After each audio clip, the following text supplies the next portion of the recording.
గంగాధరుడికి ఎవరు నమస్కరిస్తున్నారో అటువంటి వారందరికీ సర్వే పాపాః ప్రణశ్యంతి. గంగా స్నానం కాదు, గంగావతరణమే విన్నారు కనుక వారి పాపములు పటాపంచలైపోయాయి.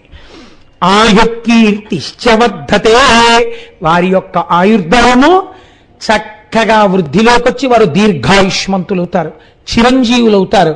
వారికి ఏమి అపమృత్యు దోషం ఉండదు, ఏ ప్రమాదములు రావు.